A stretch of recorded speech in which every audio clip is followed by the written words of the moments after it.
Good afternoon. I'm Carlos Fernandez, Policy Analyst at the Vegas Chamber. I'd like to thank you all for tuning into our webinar to discuss accessing emergency capital for your business with some of Nevada's banking industry experts. Before we get started, I'd like to take a moment to explain some features of this call. In order to preserve high sound quality, we'll be muting everyone on the line besides our presenters to make it easier for everyone to hear. If you'd like to ask a question, there are a few ways you can do so. If you're joining this call on the web or through the mobile app, you can ask a question by using the chat feature on the interface. We'll ask your question on your behalf. You can also ask a question by clicking the hand raise button on the interface. We'll call your name and unmute your line so you can ask your question. Once you have asked your question, we will re-mute your line so everyone on the call can hear the answer. In order to preserve time, we ask that you please keep questions brief, and we'll be taking all questions at the end of the call. And now please welcome the Vegas Chamber's President and CEO, Beth Sewald. Thank you so much, Carlos, and good morning, everybody. I want to thank all of our businesses throughout Nevada that are joining us for today's teleconference. We have about 680 folks on the line today. And I know that the lines are getting jammed up from a lot of youth, so please bear with us if you experience any technical difficulties. But having said that, the Vegas Chamber is really pleased to partner with the Nevada Banking Association, Nevada State Bank, Bank of Nevada, Wells Fargo, and U.S. Bank to be able to bring you this webinar today. We're all working together to help our businesses and our employees navigate through this unprecedented time. The Vegas Chamber is pleased to partner with so many chambers of commerce, government entities, and business organizations throughout Nevada as we work together to help our businesses and employees navigate through this time. I want to give you a brief update on a couple of things that the Vegas Chamber is doing to support our members and to help our community. We've been in constant contact with leaders from our congressional delegation, the governor and his staff, legislators, County Commissioner Marilyn Kirkpatrick, local governments, and also education leaders. We're going to start offering webinars giving our members expertise on a wide range of business topics like brand marketing and things like that to help you manage your business operations on a day-to-day basis as we go through this time. Finally, we will continue to keep in close contact with small business, the SBA. Of course, that's been an area of very much interest. And then as more resources are made available, of course, through the federal government economic relief bill that should be passed this week, we'll keep you informed on how your business can get access to them. We appreciate the business community for doing your part in working remotely, being innovative, and supporting each other throughout the entire community. Banking is certainly an important topic right now, so I'm proud that the Vegas Chamber is giving us all this opportunity for you to hear from banking experts in our community and about how they can help you with your business. So at this time, I'd like to introduce our panelists to help us answer questions and clarify exactly what is going on in Nevada. We want to remind you that these companies are stable, they're open, and they're available to serve our members and the business community as a whole. And we just want you to know that you're not alone during this trying time. So we have a very special guest on the line today. First of all, I would like to introduce Congresswoman Susie Lee. We also have Shirey, who is the President and CEO of Nevada State Bank, Phyllis Gurgevich, President and CEO of the Nevada Banking Association. We have John Guedry, CEO of Bank of Nevada, Brian Formisano, Senior Vice President and Region Bank President of Wells Fargo. And also we have Morris Jackson II. He's the Senior Vice President of Consumer and Business Banking Market Leader for U.S. Bank. So with that, Congresswoman Susie Lee, welcome to the call today, and thanks for joining us. Thank you so much for having me. And first of all, I want to thank the Chamber and you, Mary Beth, and your team for putting this call together. Listen, these are unprecedented times. This is a public health crisis like one we've never seen before. I think, unfortunately, we may see one like this in the future. So what we're learning now is because this country was caught a little flat-footed in terms of testing and preparation for PPE, et cetera, that it's really required us to dig deep in local solutions to these problems. Our governor took a very bold, aggressive approach to trying to flatten the curve.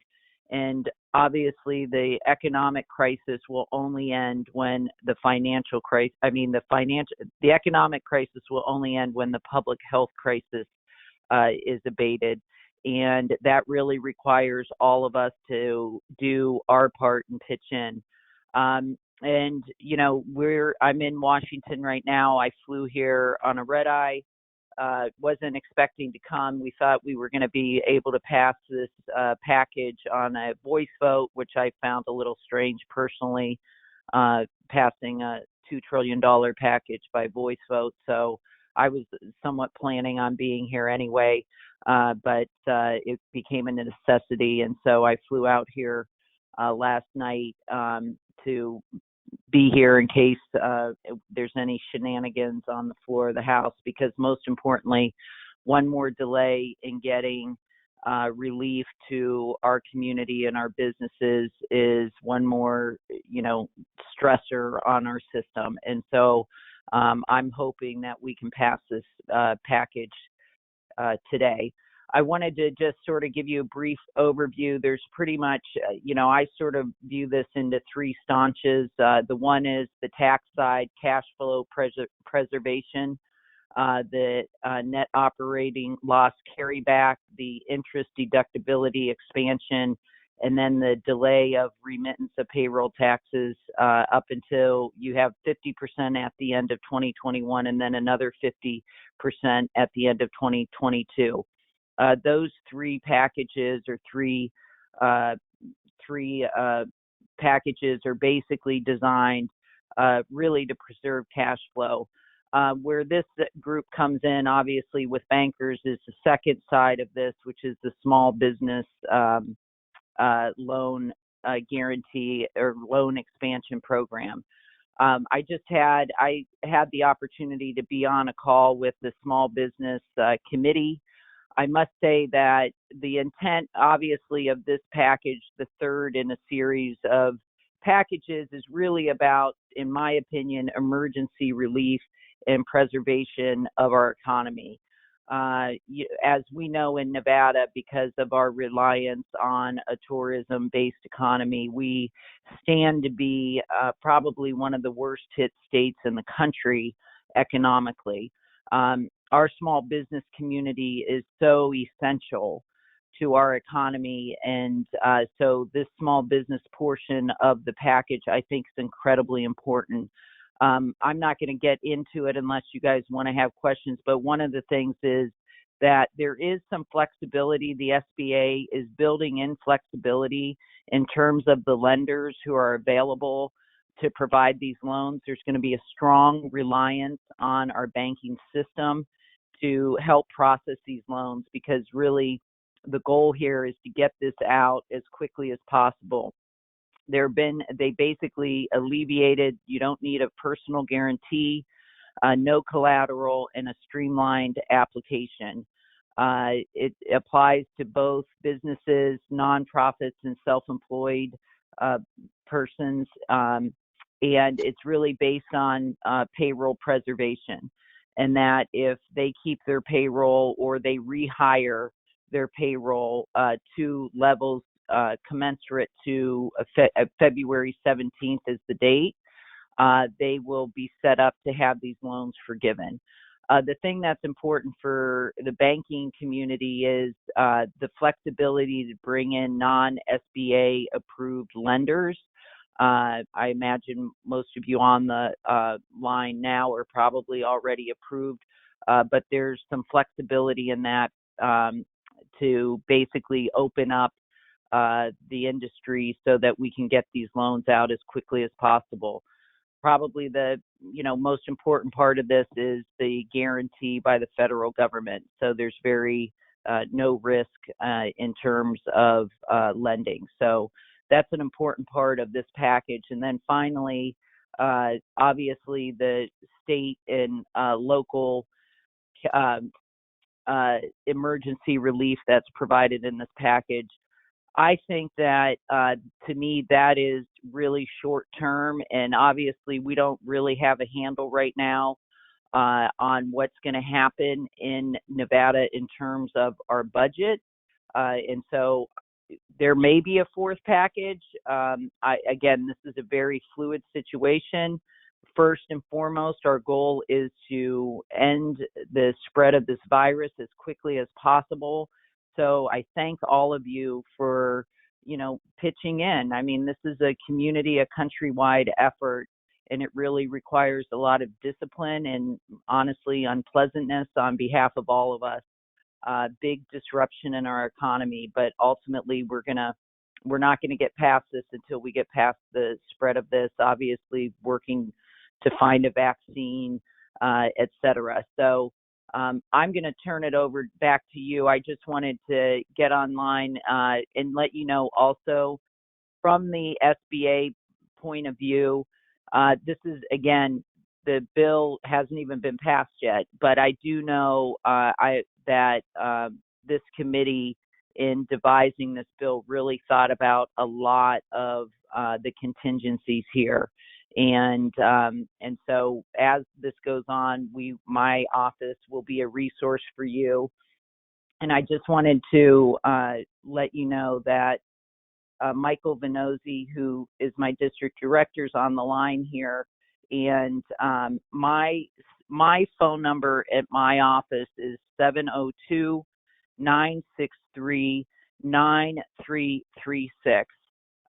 We are a resource for everyone. We're a resource for people who are struggling with unemployment, with questions about Social Security, Medicare, Medicaid. So please feel free to have your employees make those phone calls, or you call yourself. And then finally, Joe Amato from the SBA is an incredible resource, and his number is 702-388-6015.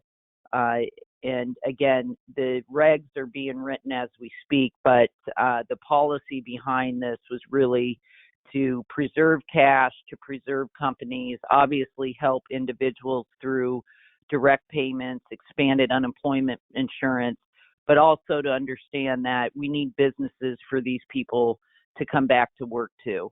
And a lot of what was written into this bill is to put incentives in place to make sure that companies are maintaining their payrolls during this incredibly uncertain and anxious time. So I want to thank all of you for your interest and for being on there, for fighting alongside us. And I want to thank the Chamber for being a leader for businesses in our community. Thanks for having me. Congresswoman Leaf, we can't thank you enough. We just appreciate you so much, and thank you for joining our call today. We hope you'll stay on with us for a little while longer. Before we get to Phyllis Gurgevich, Phyllis, if you'll hold for just a second, we're already getting a couple of questions, Congresswoman. If you wouldn't mind to clarify a little bit for us, someone already sent in a question. They said everything that I've heard up to now requires that we provide a personal guarantee and collateral. Can you kind of clarify what you were discussing regarding the loans with no personal guarantee or required collateral, please? My understanding is this next tranche, the Payroll Protection Act portion of this, requires no personal guarantee and no collateral, as well as a streamlined application. There were, the first two parts of this, the first economic injury disaster loan portion of it may have required that. I'm not as well versed in that, but this portion of it, which really is about getting cash into businesses' hands, this came directly from the committee. It is a no personal guarantee and no collateral. And Paul, I sent this morning, this is Mike Venozzi from Congressman Lee's office. I sent Paul this morning something from the Small Business Committee that will probably answer that question. Okay, very good. Thank you both so much. All right, let's go to Phyllis Gurgevich, President and CEO of the Nevada Banking Association, and then we're going to open it up to calls with Terry Shirey, Nevada State Bank, John Guedry, Bank of Nevada, Brian Formasano, Wells Fargo, and Morris Jackson at U.S. Bank. So Phyllis, welcome to the call, and thank you again. Oh, gosh, thank you for having me. These are certainly new times for all of us, and I can only say that I haven't been prouder watching the bankers, my members out there working with the community. As you know, they're working with consumers and on mortgages and assisting on the personal side, and they're also working to scale up to be able to work with all of the small businesses as well. And so shout out to our tellers who are out there actually earning hazard pay, being out in the public, just making sure that everyone has access to their finances. And as Congresswoman pointed out, this crisis is a public health crisis. There's a following economic crisis, and there's financial challenges, but our financial institutions and the system is very strong. And I'm sorry. So anyway, we've been watching the Payroll Protection Act and seeing as that progresses through the Senate. And as Congresswoman mentioned, it has yet to pass the House, needs to be signed. The SBA will issue guidance. We've got confirmation that they'll do that quickly. And after rulemaking may take 30 days, but that should not delay people from being able to apply. The system that they're describing, it doesn't exist, and in a perfect world, it will work as simple as the banks will be certified. They'll have a streamlined application. We haven't seen that yet. Banks and credit unions will then have the power to quickly walk applicants through the process. SBA is not involved in day-to-day. They are just going to be processing the loans. Again, I can only say that we're really optimistic. We're anxious to have this assistance roll out and be available to the businesses. You may hear the public or you may hear people speaking about these funds are available, go to your bank, but I'm just going to manage expectations and say it may be a week or two before the SBA has those applications available and the guidance in place to make sure that those are available. Okay, very good. Phyllis, thank you so much. Terry Shirey, I know you have to leave the call in just a few minutes, so I'd like to go ahead and start with you, Terry, from Nevada State Bank. Can you give us an idea of some of the programs or initiatives that your bank is offering to customers who are impacted by the coronavirus? Absolutely. Well, thanks a lot for having me, Mary Beth. We're proactively reaching out to our business clients, our consumer clients, to see how they're doing through all of this, offering a lot of options for those folks if they're experiencing financial difficulties, which we know many in our community are, which include payment deferrals for a period of time to see us through this crisis. I mean, bottom line, we're all in this together as a community, and it's in all of our best interests and the best interest of Las Vegas and Nevada for us to be working together through this, finding solutions to get to the other side. And that's definitely how we're looking at it at Nevada State Bank. So in many cases, it's on a client-by-client basis. What do you need to get through this? How can we help you? And again, that includes deferrals. It includes loan modifications. We're being very generous with fee waivers right now, just understanding the challenges that everyone in the community is facing. And I'll also just say quickly that we're ramping up and dedicating all of our resources to this new SBA program. I think this is really going to be a game changer. It's something sorely needed by our businesses. And our goal is to help as many small businesses keep their doors open and keep as many people employed as possible through this. Okay, thank you, Terry. We have a lot of panelists and a lot of questions this morning, so I want to make sure that everybody gets a chance to speak. I did want to share a question, and I would open up to anyone on the panel who would like to answer this. It comes from Kathy Brooks from Hydrant Club. She says, what about small businesses who are unable to apply for any of the SBA loans and perhaps any loans due to the way the business partnerships are structured? Could any one of you address that one? Hey, Mary Beth, this is Brian. I can take that.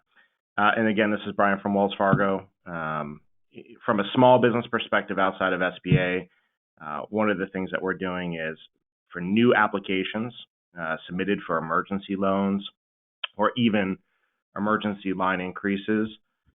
Granted, you have to be either a consumer or a business deposit relationship holder with us for about 12 months or more. But we've got the opportunity to be able to go into those emergency loans and line increases if you've got that, either new or existing. And so a couple of things I would say, and probably to piggyback off of Terry's comment, every situation is unique. Every person's scenario is going to be different. And probably the overarching theme for support is to contact the bank directly, either the local branch, the phone bank, or even going online, either through our websites or our mobile apps. But every single person that's in their specific situation, the bank is prepared to do everything possible to help you to get through that. So from a non-SBA perspective, again, we do have emergency loans and lines that are prepared for folks that are banking with us that we can help. So. Okay, Brian, thank you so much. Another question, and again, panelists or Congresswoman Lee, feel free to jump in when you have some input on these. Are these loans available to U.S. small businesses that are foreign owned?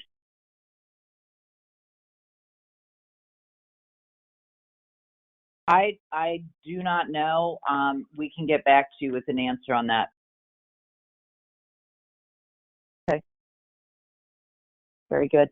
I have a question from Gina Bon Jovi. She is the chair-elect at the Vegas Chamber. She also is the owner of Bon Jovi Law Firm. If folks have already applied for the SBA disaster loans online, are they required to resubmit via paper? So, Mary Beth, this is John Guedry with Bank of Nevada. No, they're not required to resubmit. And I would add to that if they've started on the original or the current loan program, the Economic Injury Disaster Loan Program that the Congressman was referring to, the existing one, she also has the opportunity when the new payroll protection program comes out to either pay off that loan if she's already closed and funded it, or switch the application over to the other loan, and may want to do that because of the looser restrictions and underwriting and no guarantees and no collateral position. But no, if she's already started the application process, it's going through that process. The SBA is processing those loans, and as the Congresswoman pointed out, in the new program, it'll be processed by the banks. So you just need to make the bank aware that you're working through the SBA on that program now. Okay, John, thank you so much. The next question is from Dave Martin with a company called God Behind Bars. If we do not have a depository relationship with an institution, but we start one now, can we be considered for a loan? This is Morris Jackson from U.S. Bank, and to answer his question is yes, absolutely. It's at U.S. Bank, and I'm pretty sure at all the other financial institutions, whether you're a customer or not with that financial institution, we're here to help. We believe that banks are the cornerstone of our communities, and we want to ensure that during this time of financial crisis that we are there to support customers and non-customers alike.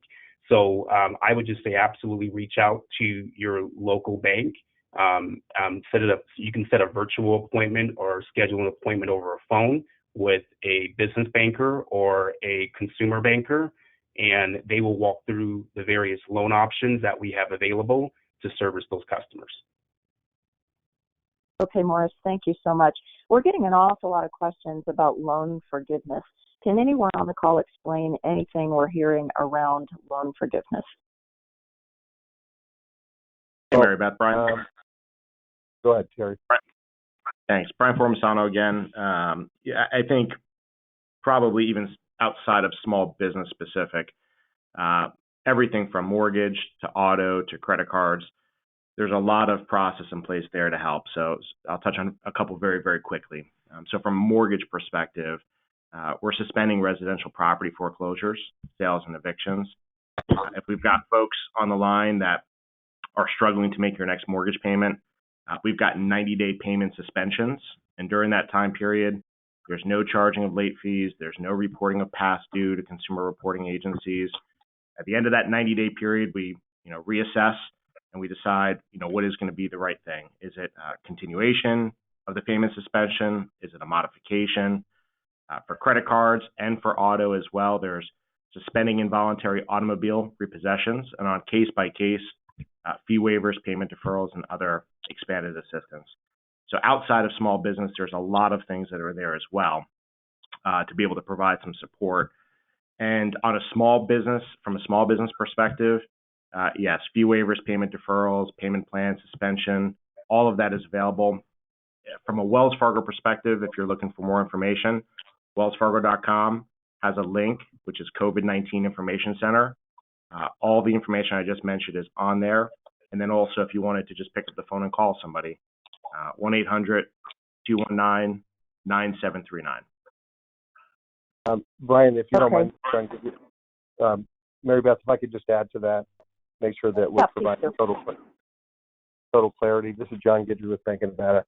So as far as the types of loans available, there's virtually any type of loan that the banks currently offer would still be offered, but keep in mind that your business would probably have to not have much impact in order for you to qualify under the normal underwriting conditions, which is why I think most of us have focused our attention on the SBA program, because that will give you, one, potentially a better loan structure, longer amortization, lower interest rate, fixed rate, and some of the other benefits we discussed earlier.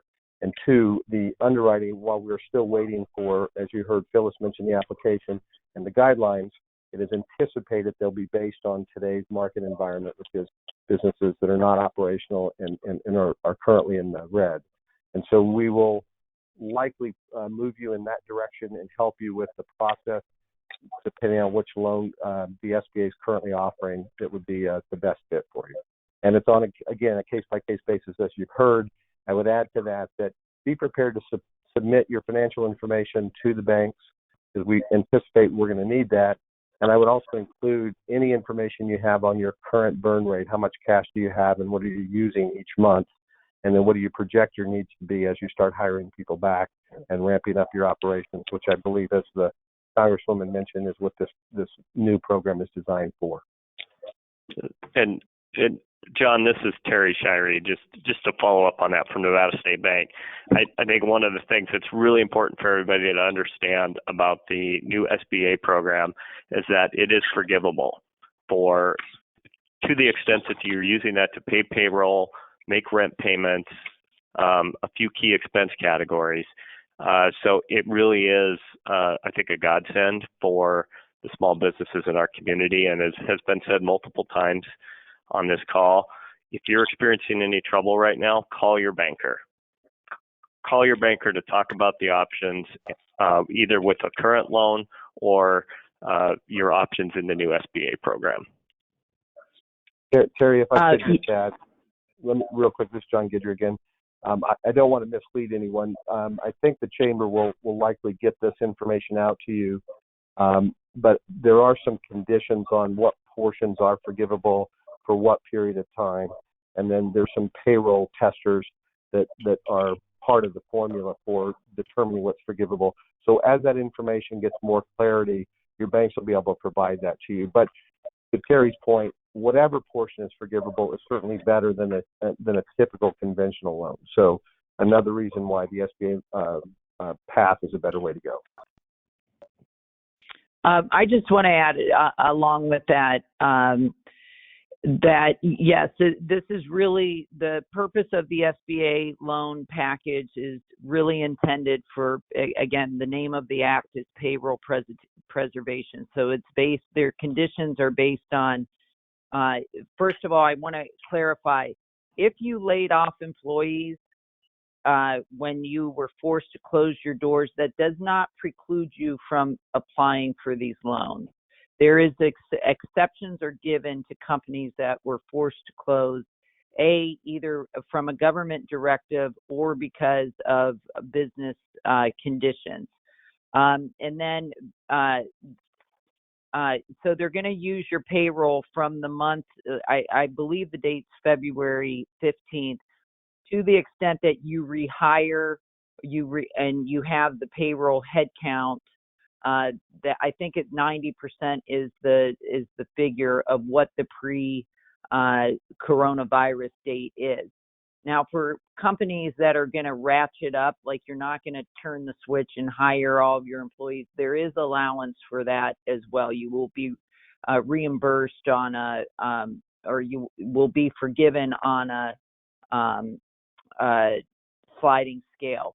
I also want to make clear to everyone that one of the clear intents of this legislation was that the expanded unemployment benefit, it's additional $600 per week and expanded up to 4 months.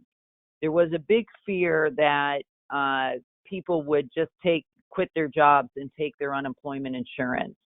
If an employer's job is available, if the employee's job is available, or if they were offered another job, they're not eligible for the expanded UI benefits. So I think as employers, it's important for people to understand that, because I think like the quick money is obviously an appeal, but they won't be eligible for that if their job is available or they're offered another job. I yield. And Mary Beth, this is Morris Jack. Sure, go ahead. One additional piece for Paycheck Protection Program that I want to make everyone aware of. Today, as we're still waiting for Congress to finish passing the bill, there are banks today that are engaging in and beginning the process for our small business customers. So I would really encourage for everyone, as you're waiting and as we're waiting for the bill to pass, to begin making be proactive and begin making those outreach to your banks today. There are links provided where you can begin submitting your information, and the information will be held. And then once the bill is passed, banks can immediately activate on your request so we can meet your demands in a timely manner. So I would just say today would be a good day for everyone to begin that process. Work with your local bank. Each of us have our process in which how we're gathering that information. And so if there's any information that is needed, I'm sure that the information that U.S. Bank and the other banks that are on the line will provide the chamber. Will give you the access and the website information that is needed to begin that process. Okay, very good, Morris. Thank you again for that. We're getting a lot of questions about self-employed. The question is, some of us don't qualify for unemployment and don't have other employees. How do we qualify for help? For example, people in real estate investing, etc. From the executive overview that I've read, it does expand the definition to include self-employed and independent contractors. Of course, these are executive overviews, and we haven't seen the final piece of legislation. And but our understanding is that the definition is expanded to include those workers. Correct. Yes, that is correct. That's the great thing about this package. Even with the unemployment benefits, traditionally self-employed contractors don't pay into unemployment, so they don't get benefits, but that's available to them as well. And yes, these SBA loans will be available not only to small businesses, but also self-employed individuals and to nonprofits as well. Okay, great. We have a question from Dave Pappas at Fingerprinting Express. Is there a cap on this loan? Yes. I think it's $10 million. That's correct. $10 million, and I believe it's based on your initial approval amount is based on basically 2.5 months of your payroll. And somebody correct me if I'm wrong, but that's how I understand it. That is correct. I haven't seen that. Average monthly payroll for a 1-year period.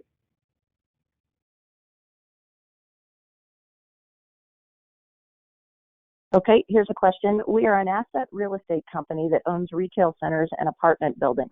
If we have tenants that don't pay rent or leases, we won't be able to pay the debt. How are banks handling this situation? Mary Beth, this is John Guedry at Bank of Nevada. I think we covered this on a call a couple days ago, so if you don't mind, I'll take this one.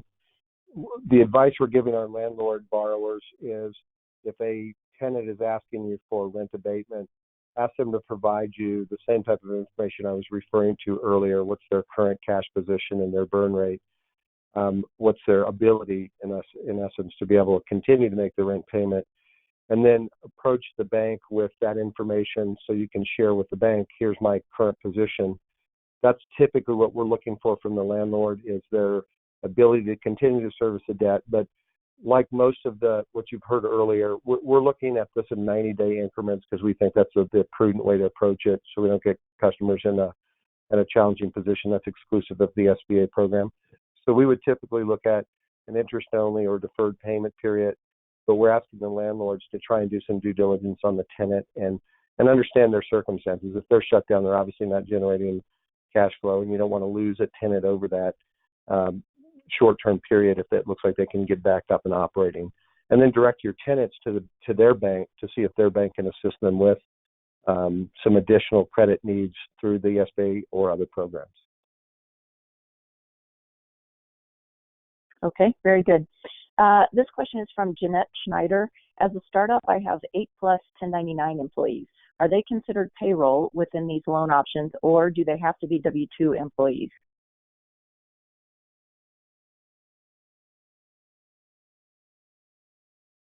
It's my understanding. I'm sorry, go ahead. Go on. No, you go. I was going to say I don't know that answer, but can find it. But if you know it, go ahead. Yeah, based on what I've read, it's my understanding that they have to be W-2 employees.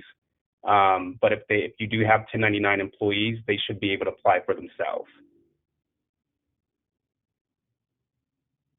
Okay, very good. Does the bill being voted on now have a provision for new businesses that will likely be hiring employees? And if so, do the same rules apply with respect to no personal guarantee or collateral required? Where and how do we apply? My understanding is you have to have payroll from February 15th. So I'm not certain what it would do for small business or for new businesses.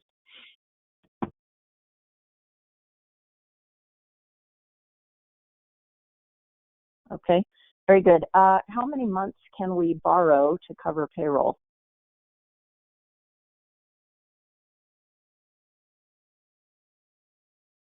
I guess that depends on your... Mary Beth, this is Brian. And I don't know the answer specific to that. I think for a lot of the questions, again, as more information comes, that'll be helpful, of course, for all of us. I think, again, connecting with your local banker, having conversations that are specific to your unique needs, probably, and to the point that was made earlier, starting now. We've got folks that, as information is coming and as decisions are being made, not just daily, but literally hourly, there's a great opportunity to be able to make that connection so that way we can start the right path forward, no matter what your scenario is. But not only for you, but for your employees and for folks that you're responsible for. So although some of these questions we might not have answers directly, connecting with your local bank will be really important because that will be probably one of the best ways to get the path started to move forward. Back to you, Mary Beth. One thing, just as a point of reference, the $350 billion figure for small businesses for this loan forgiveness program is equivalent across the country to 1.5 months of payroll expenses. Again, the most important thing for us to be doing, in addition, obviously, you have to deal with your personal finances, is to be flattening this curve and ending the public health crisis. And, again, if this drags on to months and months and months, we may be looking at another package down the road. This is Mike from Susie's office. I just want to add that from the Payroll Protection Program loans, the loan forgiveness period is 8 weeks worth of payroll. So if you go down that road, that's what you can look an eye towards. Okay, Mike, thanks for clarifying that. I'll go straight to the next question. We are really getting a lot. What are lenders doing to expedite the process? I am a business professor and small business counselor and would like to get my suffering clients handled ASAP. Hi, Mary Beth. This is Morris again.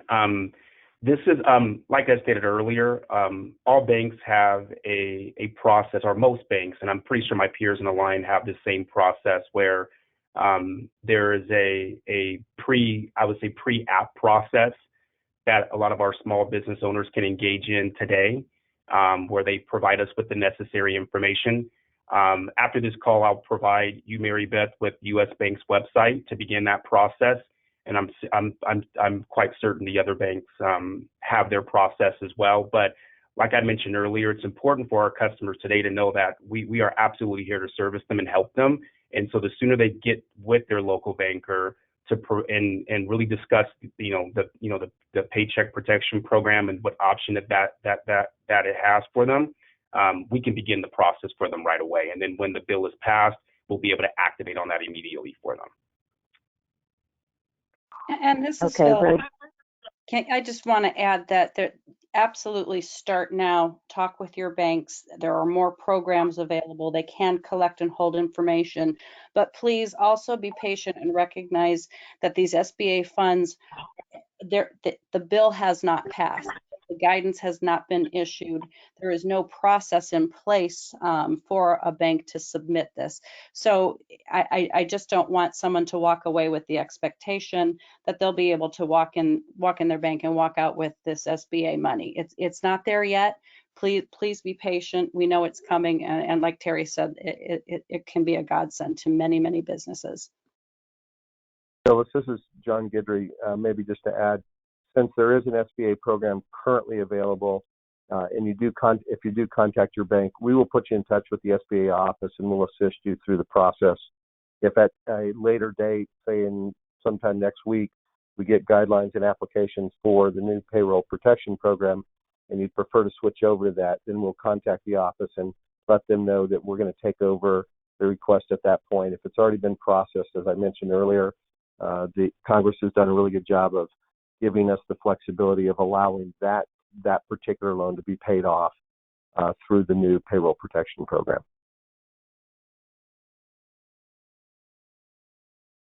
Okay, thank you, John and Phyllis. I have another question around lease payments. This person says, maybe you guys can comment. I just finished my build out and was supposed to open my doors this weekend. Now I can't open, but I still have to pay rent.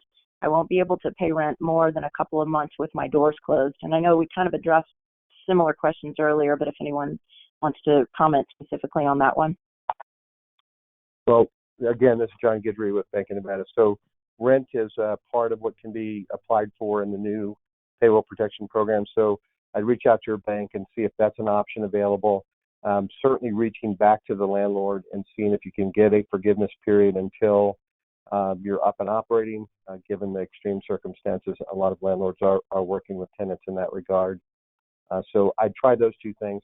I'd also suggest to any of the landlords out there that feel they need to do this because they don't have other options, they've got a mortgage to pay, that they should be reaching out to their bank and seeing if they can get a deferred payment period, which I believe most of us are providing them, again, on a case-by-case basis.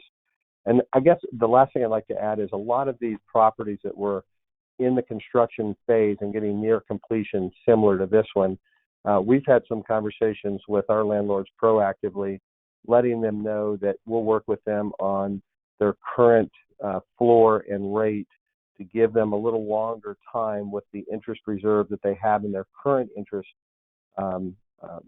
set aside for covering the mortgage payments until they're fully up and operational by dropping those rates down temporarily and giving them additional period of time, another month or two, that reserve can cover. It doesn't require any modification of the loan other than the adjustment to the floor and the rate. We're not having to give any other considerations, and that seems to be working as well. So I know that's more of a landlord answer, but that could be something as a tenant you could discuss with the landlord to see if they have some options with their bank to give the landlords give the tenants a little bit of a break. Okay, thank you, John. Next question. If a company is currently meeting payroll, can they still apply in anticipation of losing funding?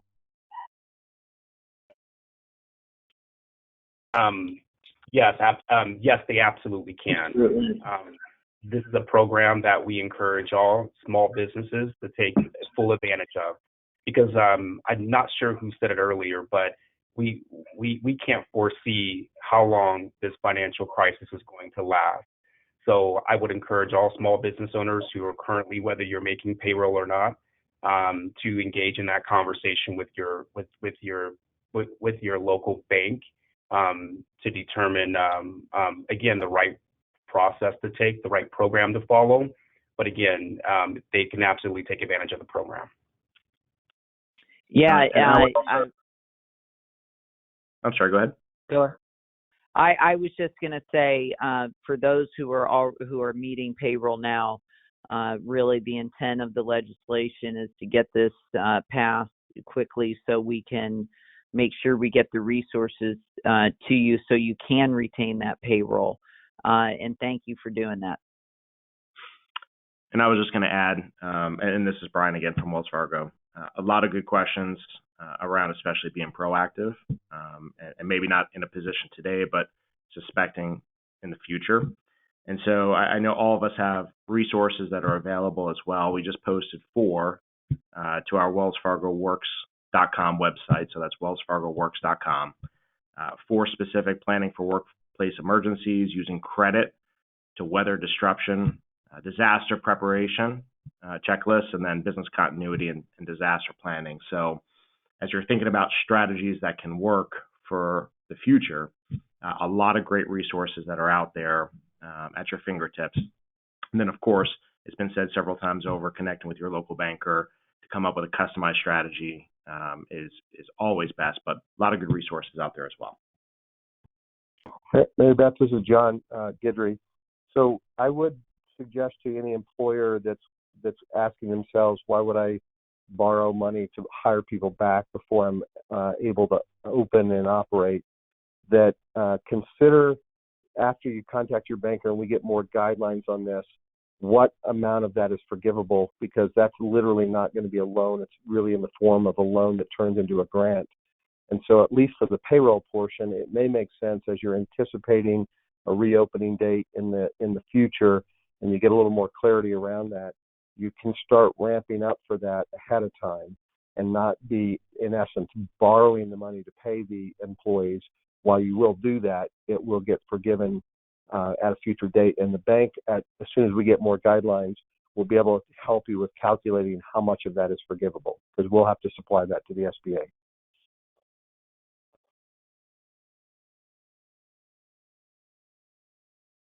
Okay, very good. This is a bit of a longer question. In regards to the average payroll calculation for previous 12 months, if your business has only been in business for 8 months, do they average over the 8 months, or do they instead use a 12-month denominator, which in turn would reduce the amount of the loan, since you have 8 actual months of activity divided by a denominator of 12? Did y'all catch that? Yeah, it's an 8 month. It would be for whatever period of time they're open. It's just the average monthly. They look back 12, okay. But if you've been open 8, then they'll use 8. We will use 8. I'm going to almost answer this question next myself. We do have copies, written summaries. This person is asking, we are a payroll processing company and want to get this information out regarding the Payroll Preservation Act. Do you have a written summary of this pending act that we may send to our payroll clients from the Chamber? And we do have that. We've received several. Does anyone else have anything that you'd like to offer, like Congresswoman? I know the Chamber has that, and we'll be sharing it as well. Yeah, we will have information. Also, the small business, the SBA, again, they don't want to put out information until they work through some of this, but we're getting things out as quickly as we can.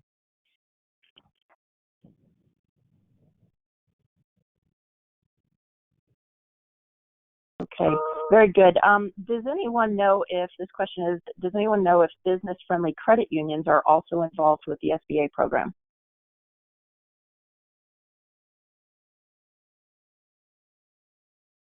I believe the intent is to allow for flexibility for credit unions and other community type banks to be able to provide these. Again, the details are being written, but the policy, the legislation gives some flexibility for non-SBA approved lenders to have that access. So they'd have to go through the SBA to get approval, but I think there's a lot of flexibility in that right now.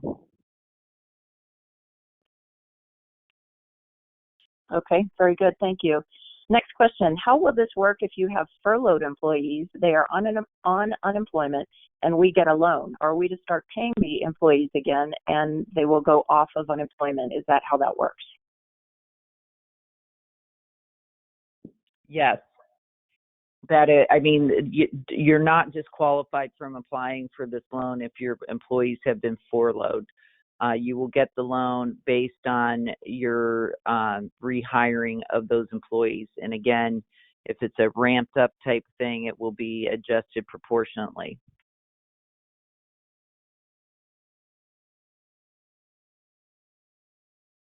Okay, very good. We're still taking a few questions here, but I wanted to open it up to any other comments that anyone, as we're getting close to the top of the hour here, if any of the panelists or Congresswoman Lee, if you all would like to make a couple more comments. I have one or two more questions, and then we'll wrap it up. I just, first of all, I want to thank all of the representatives from the banking industry who are on the call. I want to thank the Chamber for putting this together, but also all of the small businesses online. This is about preserving the core of our community, and having a great relationship, obviously, with your bank is important to our business community. So I want to thank all of the bankers here who are really, I think our ability to deal with this economic crisis is going to require a big community effort and some innovative solutions. And from what I'm hearing on this call, it really sounds like our bankers are willing to dig in and provide that type of service to our small businesses.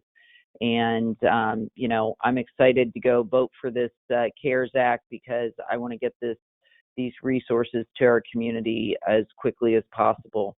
So I just thank you for having me. Mary Beth, this is John Guedry. I know this isn't directly tied to the banking questions, but it is something that the bankers will be working together on. Phyllis has been working with us and the superintendent at the Clark County School District, as well as the Chamber and a variety of other organizations. So we appreciate both the work that you and Phyllis have done. Regarding a request that's going to come out today from the superintendent for remote learning, many of you have probably seen in the news that we have roughly 100,000 or 120,000 students in the Clark County School District that do not have connectivity to the internet and or laptops. So we're working directly with the superintendent to raise cash through the Public Education Foundation to purchase Chromebooks for those students. The district's purchased 40,000 using Title I funds, so we've got roughly 80,000 more to go. And we've already received through some of the participants in this program that we're going to be sending out today, about 350,000 in commitments. At $100 a Chromebook, it won't take us too long to get there. So the request will go out to the business community via the Chambers, LVGA, Leadership Las Vegas, and a variety of other organizations. Look for that today. If you can individually support, we will give you a link to the Public Education Foundation's website to make a donation. Your companies or your associations can support. There'll be an account information provided for you to send checks in. But we are really encouraging you to help out. There's lots of businesses, Switch included, Cox Communication and others that are working for connectivity for those kids. So just another example that the Congresswoman referred to of the community pulling together to help meet a need. This will make our school district much stronger after the virus has abated and business is back to usual. But through this time, it definitely is a needed requirement in order for our students not to fall behind, especially those most at risk. So whatever you can do, I know this is difficult times, but we appreciate, on behalf of the bankers, we appreciate the support the community can provide to this in advance.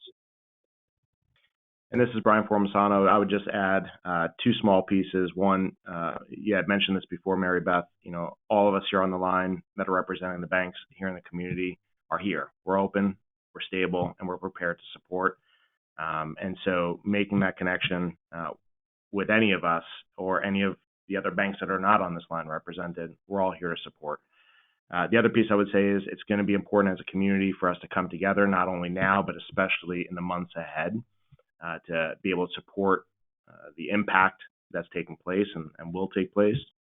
And especially with our nonprofit organizations that are in this community, there is a lot of support that's happening right now to empower those nonprofits. So when you think about the resources that are available for all of us that are on the line now, but all of the folks that are not on this line that are in our community, these great organizations will be prepared and ready to be able to help support where needed. So that's also important, I think, to share. Well said, Brian. This is Terry. I just wanted to say quickly that, as Phyllis pointed out, this SBA program, the new one's going to be, I believe, in very high demand.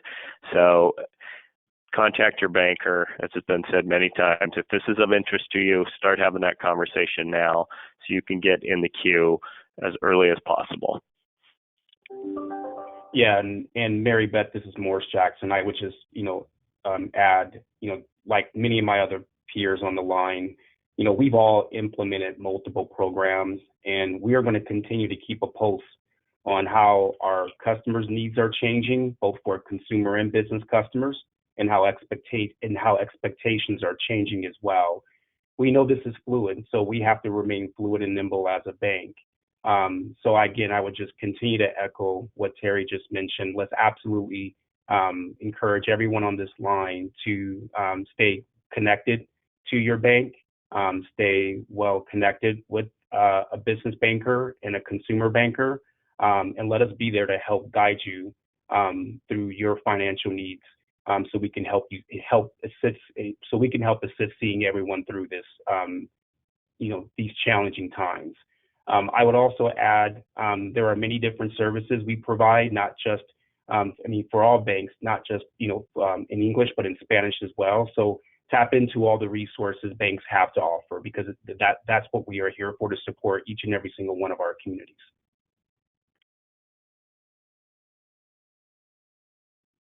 Okay, very good. We did get an answer to a previous question about federal credit unions. Yes, or credit unions, I should say. SCE Federal Credit Union is working through the SBA, and that comes from Mike Campion. So just to answer that question. One last one here is from Gina Bonjovi, and this is something we're all dealing with.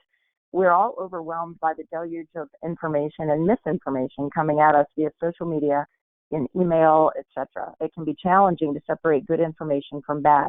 What are the best resources for reliable information without having to read all thousands of pages of each piece of legislation? And I know a lot of us have tried to distill this information on our websites and through social media that we send out, but does anyone have a quick comment to Gina's question? The Vegas Chamber. Thank you, John. I would concur with that, Chamber.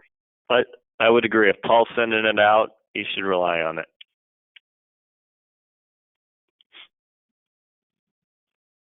Okay, very good. Christina's on the line. She has, we're going to let that be the last question. I think she wants to, Sidra, you want to unmute your line and ask your question.